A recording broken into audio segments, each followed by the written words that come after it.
Buonasera, ben ritrovati in un appuntamento con l'informazione di Telefriuli. Apertura con la cronaca. Una donna di 75 anni, Valda Folla, è morta a causa delle gravi ferite riportate a seguito di un incidente stradale avvenuto nel primo pomeriggio a San Zili di Aquileia.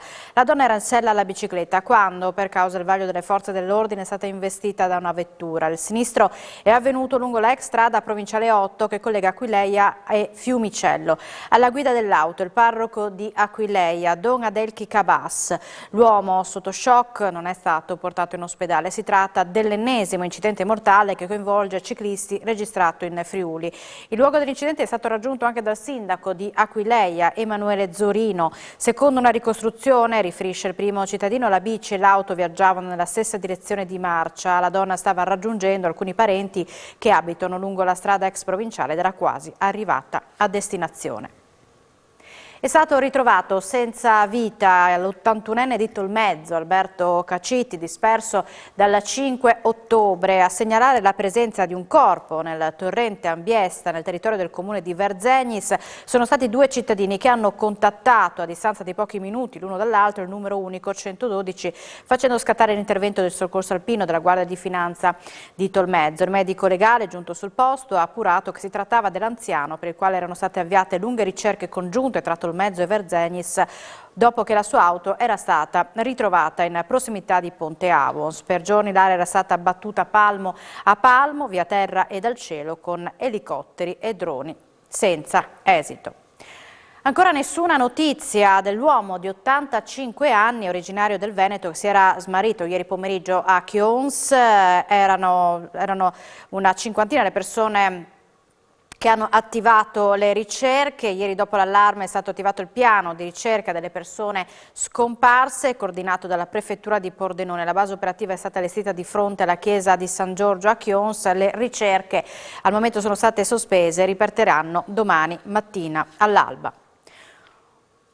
Un bambino di 4 anni è stato investito nel primo pomeriggio di oggi in prossimità del parco di Gradisca di Sonzo. Immediata la chiamata d'aiuto. Gli infermieri della struttura operativa regionale emergenza sanitaria hanno inviato sul posto un'automedica proveniente da Gradisca. Il bambino è stato trasportato in codice giallo all'ospedale di Monfalcone nel reparto pediatria.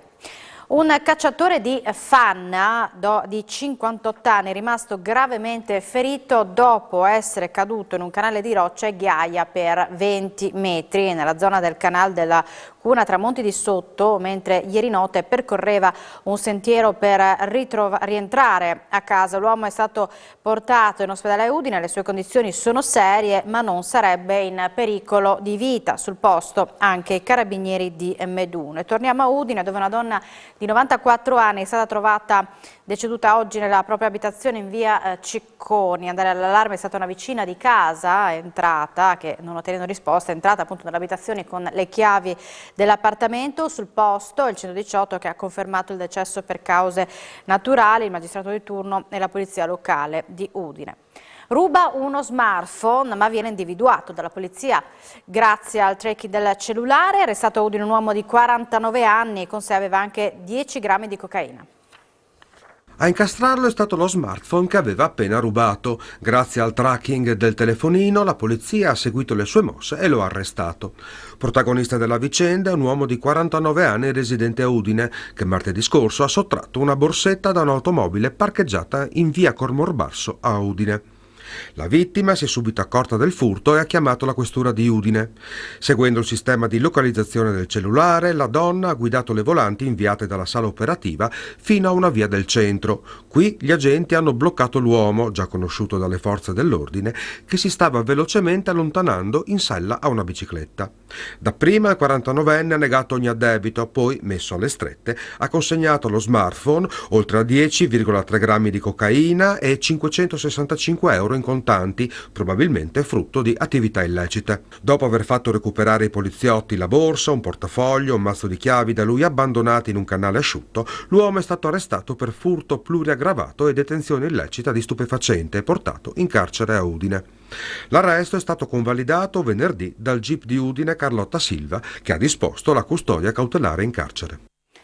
Siamo alla politica, il centrodestra udinese accende i motori in vista delle comunali 2023. Domani a Palazzo Daronco la riunione dei consiglieri di maggioranza, al centro dell'incontro programma elettorale e candidato sindaco.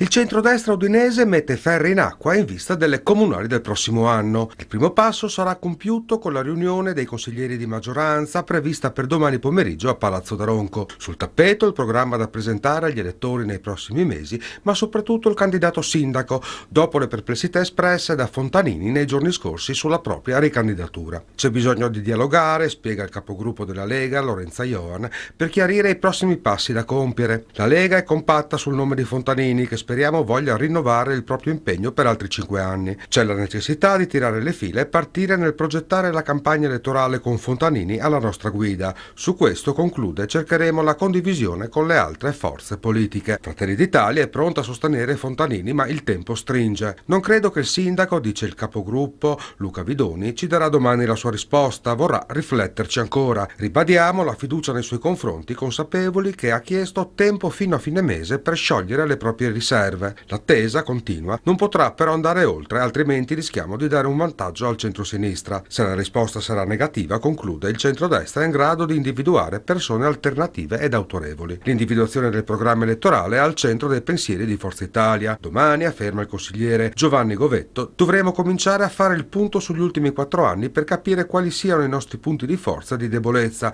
per poi elaborare un programma da sottoporre agli elettori. Domani ci guarderemo negli occhi per serrare i ranghi e decidere come procedere. Per quanto riguarda il candidato sindaco, spetta a Fontanini decidere se è disposto a guidare il centrodestra. Noi, conclude, possiamo solamente dargli tutte le rassicurazioni.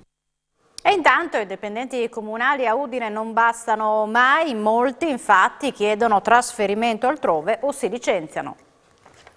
Il Comune di Udine è sempre a caccia di personale. Con il concorso per amministrativi laureati intende assumere diverse decine di persone, mentre sono 11 i posti previsti per i diplomati da impiegare nei servizi tecnici. C'è un turnover continuo di personale legato ai pensionamenti, legato anche al fatto che tanti che lavorano qui decidono di andare a lavorare in qualche altra amministrazione oppure di licenziarsi anche dal pubblico impiego. Il posto fisso non è visto come un traguardo per la vita, viene visto come un'esperienza professionale alla quale possono far seguito altre esperienze professionali. Faccia conto che quest'anno abbiamo avuto procedure di assunzione per più di 140 persone su un totale di circa 780 dipendenti. Questo per dire del velocissimo turnover che si registra anche all'interno di una struttura che, come quella del Comune di Udine, che nei tempi passati vedeva un ingresso in giovane più o meno età 20-30 anni eccetera e poi si arrivava a concludere con l'ingresso alla pensione. E veniamo ai dati di oggi della pandemia. I nuovi casi sono 400, i ricoveri in terapia intensiva sono 4, mentre le persone ricoverate in altri reparti 219. Nella giornata odierna non si registrano decessi. Il Friuli Venezia Giulia perde una delle più conosciute guide naturalistiche della regione. Si è spento ieri dopo aver combattuto contro un brutto male. Glauco Vicario, guida naturalistica, fotografo e tecnico ambientale che aveva fatto conoscere a tutti tramite i suoi scatti e gli eventi da lui condotti la bellezza della nostra regione, con particolare attenzione alla riserva naturale della Valle Canalnovo.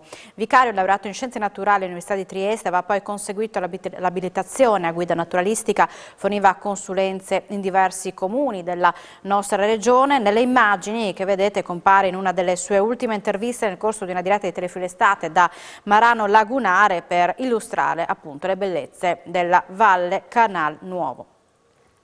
Mondo della cultura friulana in lutto, è morto all'età di 70 anni Walter Liva, ideatore e storico coordinatore del CRAF, il centro di ricerca e archiviazione della fotografia di Spilimbergo. Moltissimi ne sono stati gli archivi fotografici da lui recuperati. Spilimberghese doc, classe 1952, grazie a lui nel 1987 nacque il progetto Spilimbergo Fotografia per la valorizzazione del patrimonio culturale esistente.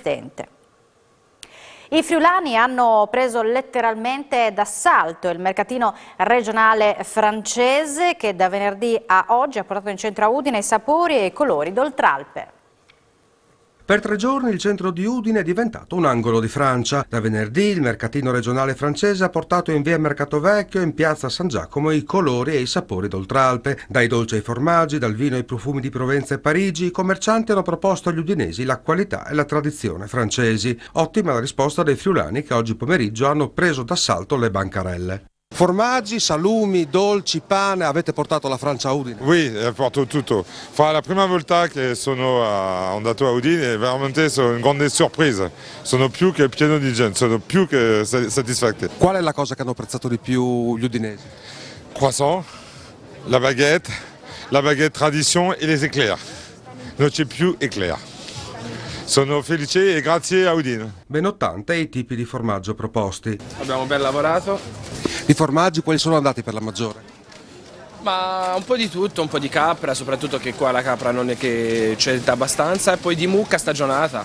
Il Roquefort è finito. Non poteva mancare l'appuntamento con le crêpe e con i dolci. C'est un plaisir de recevoir les citoyens de Udine. C'est avec plaisir que nous les servons et nous faisons déguster les saveurs de la France.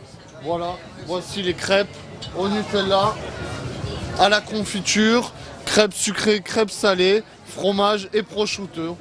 Voilà, tout le monde vient déguster la crêpe. Come siete stati accolti qui dal Friuli per il mercato regionale? Contento, content. Qual è la cosa che hanno comperato di più? Le moretti di cioccolato. Progetto Autismo è sbarcato in Carnia, è stato inaugurato a Cedarchis, lo spazio messo a disposizione dal Comune di Arta Terme. Verrà supervisionato gratuitamente dalla Fondazione Progetto Autismo di Feretto Umberto. Lo spazio inaugurato a Cedarchis, messo a disposizione dal Comune di Arta Terme, dove sarà attivato il servizio abilitativo comportamentale Autism Special Force rivolto a bambini e bambini con autismo dai 2 ai 18 anni. Si tratta di un servizio innovativo volto a fornire competenze e abilità specifiche nel trattamento dell'autismo e nella presa in carico dei bisogni delle famiglie. Abbiamo passato alcune settimane importanti, la nuova legge sulla disabilità è ormai realtà, oggi dobbiamo lavorare all'attuazione dei principi di quella norma e anche questa vostra esperienza va ed è coerente con questo lavoro. Abbiamo fatto molte cose, molte ci restano da fare con la forza e la straordinaria passione che chi ha un problema lo fa diventare una ricchezza, una grande opportunità. Quindi per questa ragione davvero grazie e continuiamo insieme su questa strada. Siamo in chiusura, vi ringraziamo per l'attenzione. Subito dopo la pubblicità tutti i risultati del calcio dilettanti e le notizie sportive. Buona serata.